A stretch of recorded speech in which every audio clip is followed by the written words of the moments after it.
கர்த்தருடைய பரிசுத்த நாமத்தினால உங்களை வாழ்த்தி வரவேற்கிறேன் சகோதரி சகோதரிகளே. இன்னைக்கு நம்ம பார்க்க போகிறது உலகம் வேர்ல்டு. உலகத்தை எத்தனை வகையாக பிரிக்கலாம்? 3 வகையாக பிரிக்கலாம். பரலோகம், பூலோகம், பாதாளம். இந்த 3 வகையாக பிரித்து இந்த 3 வகையில் எல்லாத்தையும் அடக்கிடலாம். பரலோகத்தில் யார் இருப்பா? தேவன், கடவுள். பூலோகத்தில் யார் இருப்பா? மனிதனும் பெண்களும். பாதாளத்தில் இருப்பா? சாத்தானும் பிசாசும். பரலோகத்தில் என்னென்ன நடக்கும், என்னென்ன இருக்குது என்றதை பார்ப்போம். நிரந்தரமானது, சாந்தமானது, மகிழ்ச்சியானது, முடிவில்லாது.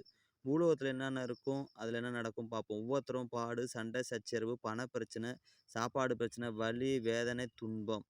பாதாளத்தில் என்ன இருக்கும்? இருளும், இருட்டும், அழுகையும், புழுவும், தேவனே பார்க்க முடியாது, சந்தோஷமாக இருக்க முடியாது, வேதனை முடிவில்லாது, துன்பம் முடிவில்லாது. இதில் நீங்கள் எந்த உலகத்துக்கு போகணுங்கிறத நீங்கள் தான் முடிவு பண்ணணும். இதுதான் ஒரு மனிதனோட வாழ்க்கை வரலாறு. இது 3த்துலேயும் எல்லாம் அடங்கிடுது. இதில் நீங்கள் எந்த இடத்துக்கு போகிறீங்க செத்ததுக்கு அப்புறமும் அப்படின்றது நீங்கள் தான் முடிவு பண்ணணும். செத்ததுக்கு அப்புறம் உங்கள் ஆத்மா எங்கே போகிறன்றது, ஆத்மா எங்கே சாந்தி அடைகிறது, ஆத்மா எங்கே போகிறன்றது நீங்களே முடிவு பண்ணுங்கள். பரலோகத்துக்கு போகிறீங்களா, இல்லை பூலோகத்தில் இருக்க முடியாது யாராலையும். ஏன்னா பூலோகத்தில் பிறப்பு இது இறப்புன்னு ஒன்று இருக்குது.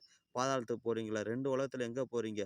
2 உலகத்தில் போகிறது தான் உங்களோட முடிவாக இருக்கும். பரலோகத்துக்கு போகிறீங்களா, பாதாளத்துக்கு போகிறா நீங்களே முடிவு பண்ணுங்க. இது இயேசு கிறிஸ்துக்குள்ளே மறிச்சிங்கன்னா பரலோகம், பிசாசு சாத்தானுக்குள்ளே மறிச்சிங்கன்னா பாதாளம். இது எதுன்றது நீங்களே முடிவு பண்ணுங்க. சோத்திரம், அல்லேலூயா, ஆமேன்.